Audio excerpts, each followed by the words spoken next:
ओम नमस्कार मित्रों। संस्कृतम नः गौरवम नामक इस नवीन प्रकल्प में आपका हार्दिक स्वागत है। प्रतिदिन के भांति ही आज भी हम व्याकरणगत कुछ परिभाषाओं को लेकर के उपस्थित हुए हैं, जो कि यूजीसी नेट के व्याकरण विषय के विशिष्ट अध्ययन में सम्मिलित किया गया है। तो आज हम उसी को लेकर के नदी संज्ञा से आगे, नदी संज्ञा तक हम कर चुके हैं, वृद्धि गुण इत्यादि संज्ञाएँ। तो नदी संज्ञा को आज हम आगे देखेंगे। तो नदी संज्ञा का जो सूत्र है युस्त्र्याख्यो नदी, तो प्रथम अध्याय चतुर्थपाद तृतीय सूत्र है ये। तो इसको देखते हैं। दीर्घ ईकारान्ताः दीर्घ उकारान्ताश्च नित्य स्त्रीलिंगवाचिनः शब्दाः नदी संज्ञकाः भवन्ति। दीर्घ ईकारांत और दीर्घ उकारांत जो नित्य स्त्रीलिंगवाची जो शब्द हैं उनकी नदी संज्ञा होती है। तो ये कहते हैं, तो इसका उदाहरण आप कह सकते हैं नदी, कुमारी, लक्ष्मी, वधु, चंचू, श्वश्रु आदि इसके उदाहरण हैं। तो अभी आगे देखते हैं सिद्धांत कौमुदी में। ईदु दंतो नित्य स्त्रीलिंगो नदी संज्ञस्तः, ये वही है जो ईद और उद अंत वाले जो नित्य स्त्रीलिंग जो शब्द है उनकी नदी संज्ञा होती है, ऐसा कह रहे। इसमें एक बार थे कि प्रथम लिंग ग्रहणम च, कि पूर्वम स्त्रियाख्यस्योपसर्जनत्वे भी नदीत्व वक्तव्यम इत्यर्थः। ये कहना चाह रहे हैं कि पूर्व में जो स्त्रीलिंग का जो वाचक है शब्द, और अब उपसर्जन होने पर भी उसकी नदी संज्ञा हो जाए, इसलिए ये वार्तिक ग्रहण किया है। समास इत्यादि में इसकी आवश्यकता पड़ती है, जैसे बहुश्रेयसी इत्यादि है। बहुश्रेयसी अब पुल्लिंग को कहता है, स्त्रीलिंग यहाँ पे उपसर्जन हो गया है, इस कारण से फिर भी यहाँ पर बहुश्रेयसी में इसकी नदी संज्ञा हो जाएगी। तो इसलिए यहाँ पर इसका, क्योंकि बहुवी श्रेयसी यस्य, इस प्रकार से विग्रह करके हम बहुरी समास करेंगे, तो यहाँ पर इसको बहुरी समास में जो अपने जो पद होते हैं वे और अपना लिंग वचन इत्यादि वो सब गौण हो जाते हैं, अन्य पदार्थ प्रधान होता है। इस कारण से यहाँ पर पहले जो समास होने से पूर्व अवस्था में जो बहुश्रेयसी जो शब्द है, तो ये पुल्लिंग बहुश्रेयसी दोनों ही समझ लीजिए, बहुवी श्रेयसी ऐसा था, तो स्त्रीलिंग वाचक था, इसलिए अभी पुल्लिंग होने पर भी इसकी नदी संज्ञा हो जाएगी। तो इसी प्रकार से यहाँ पे लघु सिद्धांत कौमुदी में देख सकते हैं, वो भी उसी प्रकार से है, तो इसमें कोई विशेष नहीं है। तो इसी प्रकार से नदी संज्ञा का ही अगला सूत्र है, उसी का अगला सूत्र नदी संज्ञा से संबंधित है। नियंग उवंग स्थानावस्थी, कि स्त्री शब्द को छोड़ करके जो अन्य ईकारांत उकारांत जो कि इयंग और उवंग स्थानीय है, जो आगे अचिष्णु धातु भ्रुवाम योरी अंगो वंगो इस सूत्र से इयंग और उवंग आने वाले हैं, जिसको ऐसे जो नदी शब्द होंगे इकारांत उकारांत जो शब्द हैं उनकी नदी संज्ञा नहीं होती, निषेध होता है इससे, उनकी नदी संज्ञा नहीं होती। तो इसमें देख सकते हैं उदाहरण श्री है, भ्रू है इत्यादि इत्यादि इसमें उदाहरण दिए हुए हैं। तो इसी प्रकार से अगला भी इसी से संबंधित सूत्र वामी। वामी में क्या होता है, जब आम प्रत्यय परे होने पर स्त्री शब्द को छोड़ करके अन्य जो ईकारांत उकारांत जो जितने भी शब्द हैं जो कि इयंग उवंग स्थानी है, जो नित्य स्त्रीलिंग है, वे आम प्रत्यय का पर रहते विकल्प से नदी संज्ञक होते हैं। जब आम प्रत्यय होगा तो श्रीयाम बनेंगे, और जब आम प्रत्यय नदी संज्ञा होगी तो श्रीयाम बनेंगे, और नदी संज्ञा नहीं होगा तो श्रीनाम बनेंगे। नदी संज्ञा होने पर श्रीनाम और नदी संज्ञा का अभाव में श्रीयाम, इस प्रकार से शब्द बन जाएंगे। आप यहाँ पे देख भी सकते हैं, आम होने पर हरस्व नद्यापो नुट से नुट आगम हो गया, और नदी संज्ञा होने पर हरस्व नद्यापो नुट से नुट आगम, और नदी संज्ञा का अभाव में सीधा ही इयंग होकर के श्रीया में ऐसे रूप बनता है। तो इसी प्रकार से आगे भी देख सकते हैं। गीति ह्रस्व से अगला भी सूत्र इसी से संबंधित। ये कहते हैं कि स्त्री शब्दम वर्जित, स्त्री शब्द को छोड़ करके अन्य ईकारांत उकारांत जो कि इयंग और उवंग स्थानीय है तथा नित्य स्त्रीलिंग शब्द है, और ह्रस्व इकारांत और ह्रस्व इकारांत शब्द जो कि नित्य स्त्रीलिंग शब्द हैं, गित प्रत्यय परे रहते विकल्प से नदी संज्ञा होती है उनकी। तो गित परे रहते, गित मतलब चतुर्थी पंचमी षष्ठी ये तीन मिला करके, और सप्तमी भी होगी गी ओसुप, हाँ गित है, तो इन सब को मिला करके गित विभक्तियाँ हैं, इनके परे रहते विकल्प से नदी संज्ञा होती है।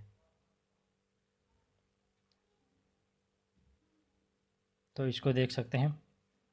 नदी संज्ञा को जब नदी संज्ञा हो जाएगी तो आण्यद्या से आट आगम होकर के आटा से वृद्धि होकर के श्रिय ऐसा रूप बनेगा, और नदी संज्ञा का अभाव पक्ष में आट नहीं होगा तो श्रिय इत्यादि रूप बन जाएगा। इसी प्रकार से मत इत्यादि में भी देख सकते हैं, नदी संज्ञा होने पर अन्नद से वही आट आगम होकर के मत के ही बनेगा, और जब अभाव पक्ष में मत ये इस प्रकार मत इसलिए बनेगा कि घेर गिनती अगला ही सूत्र है शेषो घ्यसकी, इस सूत्र से घी संज्ञा हो जाएगा तो घेर गिनती से गुण होकर के मते और एचो यवा यावाह आयादेश होकर के माता ये इस प्रकार से रूप बन जाएगा।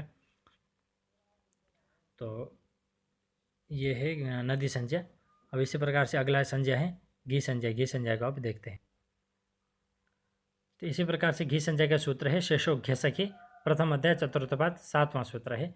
अगली जो परिभाषा है वो घी है, तो इसलिए घी संज्ञा को भी देख लेते हैं।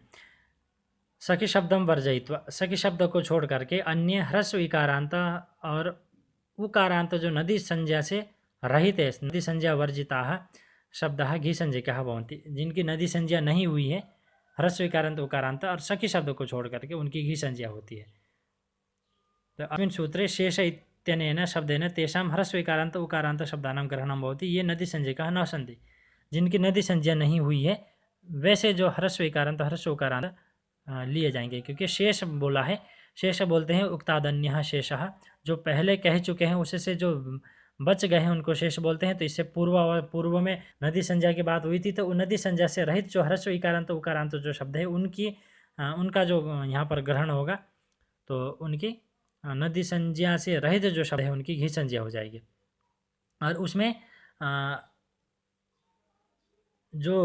भी गीति ह्रस्व से इस सूत्र में भी विकल्प से नदी संज्ञा होती थी, तो इस पक्ष में नदी संज्ञा होगी, उस पक्ष में अन्नद्या से आट आगम इत्यादि हो जाएगा, और जिस पक्ष में नदी संज्ञा नहीं होगी उस पक्ष में घी संज्ञा होकर के मतये, मैंने आपको बताया था पहले मतये ऐसा रूप बना है, तो वो भी इसी सूत्र से घी संज्ञा होकर के घेर गिनती से गुण होकर के मतये ऐसा रूप बना था।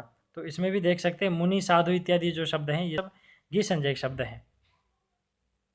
तो इसी का जो प्रयोजन है घी संज्ञा के शेषो घ्यसकी से जो घी संज्ञा होती है उसको घेर गिनती इत्यादि से गुण होना है, ये इसका प्रयोजन है। और इसमें सिद्धांत कौमुदी में अनदि संज्ञो ह्रस्व, जो जिनकी नदी संज्ञा नहीं है वैसे जो ह्रस्व यौ मतलब यु इदुतौ तदंतम सखी वर्जम, सखी को छोड़ करके घी संज्ञा होती है। शेष किम मत्ते इत्यादि बोल रहे कि शेष ग्रहण क्यों किया, जो जिस पक्ष में नदी संज्ञा होगी तो उस पक्ष में मत्ते बनेगा, जिस पक्ष में नदी संज्ञा नहीं होगी उस पक्ष में घी संज्ञा होगी तो वहाँ पे मतये रूप बन जाएगा। तो ऐसा यह है। तो इसी प्रकार से आगे देखते हैं।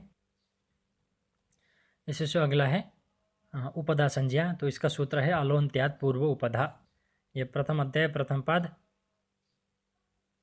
65वां सूत्र है, 65वां सूत्र है, कौमुदी संख्या 249। तो इसमें यह कहते हैं कि शब्दे अंतिम वर्णात् पूर्वम विद्यमानस्य वर्णस्य उपधा संज्ञा भवति। तो शब्द में जो अंतिम वर्ण है उससे पूर्व जो विद्यमान जो वर्ण है उसकी उपधा संज्ञा होती है। तो इसको देखते हैं। व्याकरण शास्त्र वर्णानाम शब्दानाम च लघु रूपेण निर्देशात्मक काचन संज्ञा निर्दिष्टा, ये तो हो गया। आगे हम देख सकते हैं अंत्यादलः पूर्वो वर्ण उपधा संज्ञा, अंतिम अल से जो पूर्व वर्ण है उसकी उपधा संज्ञा होती है। अंतिम वर्ण से पूर्व जो वर्ण है उसकी उपधा संज्ञा होती है। लघु सिद्धांत में भी अंत्यादलः पूर्वो वर्ण उपधा संज्ञा, अंतिम वर्ण से पूर्व जो वर्ण है उसकी उपधा संज्ञा, कुछ भी कोई भी देख सकते हैं। तो यहाँ पर भिद छिद जो शब्द दिए हैं इनमें द अंतिम अल है, उससे पूर्व अल जो ई है इसकी उपधा संज्ञा है। छिद में भी ई है, बुध में उकार, युद्ध में भी उकार, ये इनकी उपधा संज्ञा है। तो ये तो सामान्य है। अंतिम अल से जो पूर्व अलोन्त्यात्, अलो में जो अंतिम अल है उससे पूर्व जो अल है उसकी उपधा संज्ञा होती है। तो इस प्रकार से ये है कि अंतिम अल से पूर्व जो वर्ण है उसको उपधा संज्ञा। तो ये उपधा संज्ञा कई बार आपके नेट की परीक्षा में पूछे जाते हैं, तो आपको इसका ध्यान देना है कि अंतिम वर्ण से जो पूर्व वर्ण है उसकी उपधा संज्ञा होती है। अल के पूरे अलों में अच नहीं देखना, कभी अच देखने लगे तो अच नहीं देखना, पूरा अल है आ से लेकर के पूरा आयुण के आ से लेकर के हल्के हल्ला तक पूरा ही लिया जाएगा। तो अंतिम अल से जो पूर्व वर्ण है उसकी उपधा संज्ञा होती है। तो इससे अगला देखते हैं क्या है।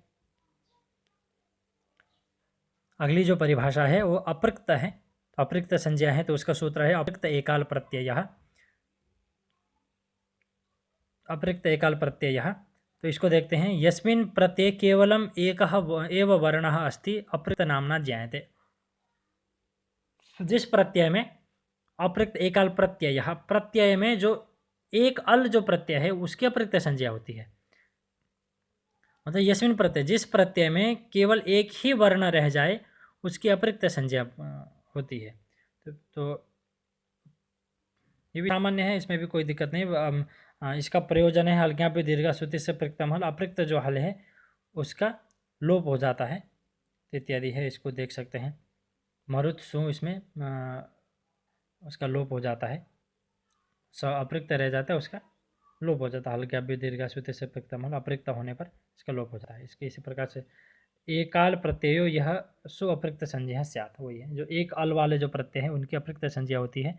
ये भी पूछे जाते हैं बार बार, अपृक्त एषु कहा अपृक्त ऐसा पूछ लेते हैं। तो इनमें से कौन सा अपृक्त है ऐसा पूछ लें तो आपको एक अल वाले शब्द देखने हैं। तो अल मतलब केवल अल, कभी अच देखने लगे अच नहीं, अच भी एक अल है परंतु एक ही अल होना चाहिए।